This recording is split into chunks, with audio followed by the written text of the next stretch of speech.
What's up, everybody? It's your girl Kiwan, and I am back with Beauty in Black Season 1, Episode 10, Power Struggle. Y'all, before we start, can you make sure you like, comment, and subscribe to my channel? Click the notification bell button so you can be updated on every video that I drop. Guys, please make sure that you're liking up my videos. Thank you, thank you, thank you. Here we go. So, let me just tell y'all this one thing. I actually been watching up to episode 15, but I only have episode 10 because I didn't take the notes. You know, I had to prep for RHOA and Married to Medicine. So the episode picks up at Horace's place, and Horace is telling Olivia to go home, and she was like, she gonna sit here and wait for Norman, and it was just like a whole back and forward. So Horace calls Jules into the room and asks that he find Norman. Apparently, Norman has disappeared somewhere. So in the next scene, Kelvin tells Jules to head over to the motel. No, I'm sorry, Jules tell Kelvin. Yes, Kelvin calls Jules to tell him to head over to the motel, and he tells him that the cops are there and that the coroner is there. Jules asks if it was one of his people, and so what's his name? Kelvin was like, I don't know. So we see Kimmy and Angel driving around. She's still wanting to find Sylvie. Angel is telling Kimmy to calm down and lay low. And y'all, at this point, Kimmy's not trying to hear it. She's not trying to hear any of that until she finds her sister. So at this point, y'all, Kimmy is very irritated. But she's irritated because everybody keeps telling her to calm down and this and that. And because her sister's been through a lot, she like, I know what they're going to do to my sister because that's the same thing they did to me. So I was with her. I just need sis to learn how to fight, y'all. Baby, they was turning her every which way but loose. But she was getting them, though. I will say that. She been on it these past couple episodes. So Jules finally make it to the hotel, and he finds Body to be unalived. They asked that were there any witnesses, and so nobody's talking except for this one dude named Debo. And so Jules have Kelvin to go get Debo. Debo comes over. He asks him what happened. So Debo basically tell him it was Kimmy who ran her, or they was tussling at first, and then Kimmy got in the car and ran Body over. So, they was like wanting to, I think at this point, this is where Jules was like, okay, get in the car and come with us. So Debo was like, are y'all cops? And he was like, yeah, just kind of fluffing everything up. So they wanted to get him extremely high because I guess Jules had plans for him. So we don't know where Norman at this point. And Olivia and Horace is still arguing. And actually, Norman decides to arrive at the mansion. Norman said that he didn't. Norman said that he didn't do it. I guess he didn't try to unalive Charles, but we know he did. Olivia was like, but you hired somebody to do it.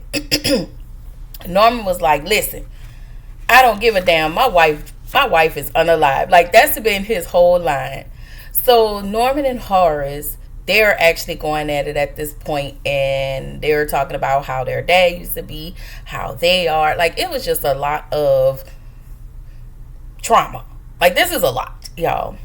So lo and behold, here comes Charles waltzing in the house. Like, he don't know that his family had been worried about him. And I'm just like, okay. So everybody looking like they just seen the ghost because he's supposed to be unalive. So while after Charles comes in, Jules walks in with Debo, and he had Debo to confess to unaliving Norman's wife. So at this point, Norman is still pissed because he was like, okay, then you can give me Debo so I can unalive him. So Jules was like, no, I'll take care of it. And it was just insane. It was insane. So, oh yes. Jules not only tell them that Debo did it, but there he had footage. And I was like, how did you create footage? So apparently Jules used AI footage to frame Debo. I was like, oh wow. When I tell y'all that Jules is a is a scheming scammer, y'all, I can't even with him. So Kimmy, in the next scene, I'm sorry, y'all. In the next scene, Kimmy pulls up to her mom's house.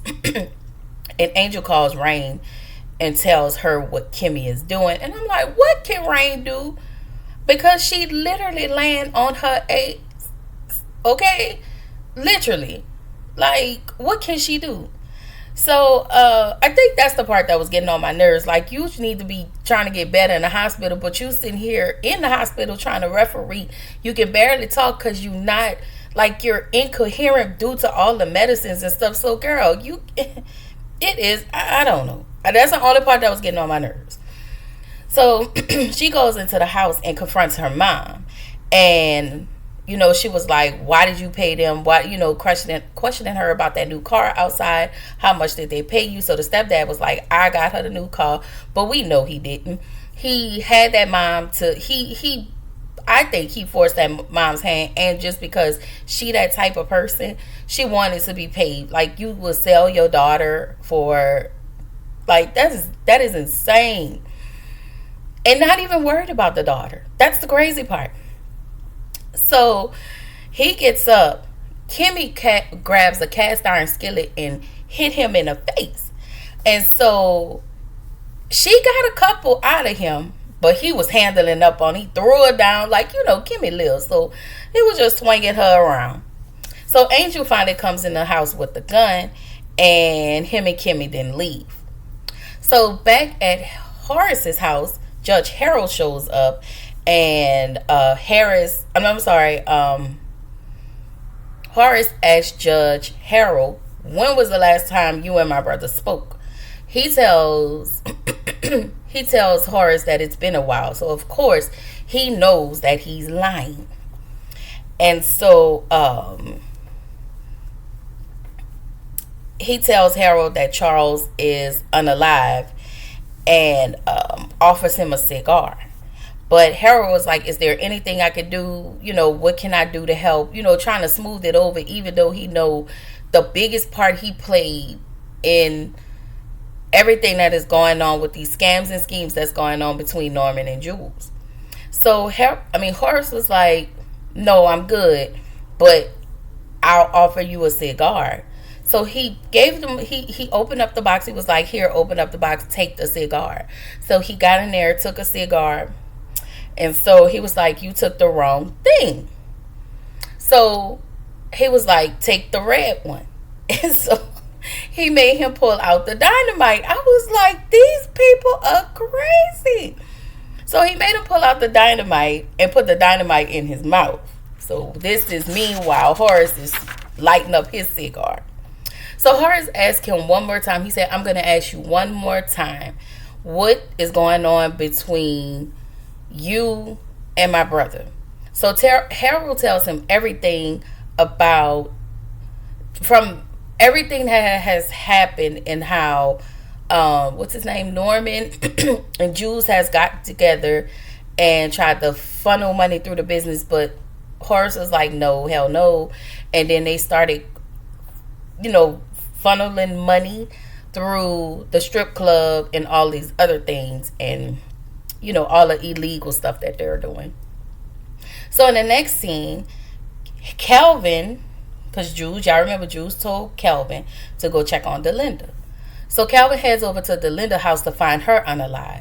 He gets a call from Jules, and Calvin tells Jules that Delinda is unalive. Jules tells him to clean it up, and he wants Calvin to find Kimmy and bring her to me. Now at this point, Jules is pissed, okay?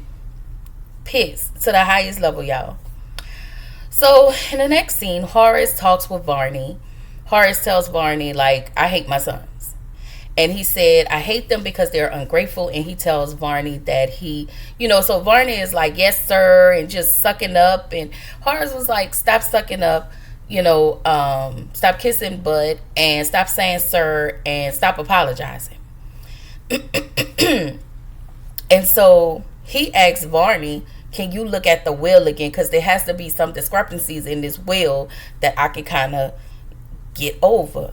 When I tell y'all that daddy of theirs was a beast when it came to that will, because there's a whole lot of do not, do not, do nots. Do. That will seems so ironclad. Like, that's... I was like, wow. So, ultimately, Horace doesn't want his sons to have anything. And I don't know if it's a good thing or a bad thing, but for reason being is because he feels like his sons are, they don't even want to learn the business. They just want to funnel through the money. They don't want to do anything. They don't want to work. There's a whole business there. They don't want to do anything but party and smoke coke and cokiana. Sniff cokiana and screw on men and women. That's it. Like, they don't want to do anything. So we get back to Angel and Kimmy. She tells him when she get mad, at this point, she said, when I get mad, I get to a point where I don't care. And there is nothing you can say or tell me. Like, she's one of those people you have to really, really, really make angry, because she doesn't get angry that much. But when you make her angry, there is no talking her off the ledge. So she wants to go to the motel. Angel was like, that's not a good idea. She asked Angel, well, then just take me to Rain. Now, I get the frustration from Kimmy and the fact that she is mad, but at the same time, Kimmy isn't using her head. Like, you're just going based off your emotions. So they arrive at the hospital. Rain reassures her that they will find her sister, and I'm like, Rain, are you gonna help them find her sister? Because you got your own dilemma, okay? So Rain tells Kimmy maybe someone at the club knows, and she tells Angel, you got us in all of this mess. We wouldn't be here if it wasn't for you. So you go to the club and you find out where Sylvie is. And they tell Rain that they end up trying to rob Horace, and everything that transpired with them trying to find Horace. So what we learned is, in them, they had some people trying to come set him up, but the people who actually came was Olivia people, not their people from the club. Anyway, we get to Mallory and Roy. Roy feels the way that no one in his family loves him. He questions Mallory's love for him and asks who she's sleeping with. She said, I'm sleeping with my man. And he leaves. She asks for a kiss, and he said, I don't kiss pros. I was like, oh, okay. Like, I don't know what Roy is trying to do, but I think he's very angry because he is not feeling the love from his family. But sir, you don't extend any love to anybody. You talk to people crazy. You handle everybody around you, and you're expecting people to just give you something that you don't often give, and you don't know how to give. Like, that's crazy to me. So Roy, he figures out that it's Calvin that is sleeping with Mallory, but Calvin denies it and starts to flirt with Roy. And Roy gets aggravated, pushes him off of him, and tell him, don't talk to me like that no more. So Roy goes in his office, he pulls out his coquiana, and he starts to sniff it. And I'm like, following the coquiana sniff, he calls Kimmy and tells her, meet me at the hotel at noon, and you better be there before me and don't be late. And it's just like the audacity that this man has. Like, it's a mess. So again, this is where Kimmy doesn't use her brain, because she isn't clearly thinking. So she tells Kimmy, who was that? She tells Rain, who was on the other end of the phone. Rain tells her, do not go. And, Kimmy gonna do what Kimmy gonna do because she thinks that all of these people are connected. And if you sit down and really think about it, these people are not connected like that. And this is where the episode ends. Like, this show is crazy, y'all. I don't know. Anyway, right after this, you guys will... I gotta stop using that word. Listen, right after I drop this, I will upload RHOA, and following RHOA, I will then upload Married to Medicine.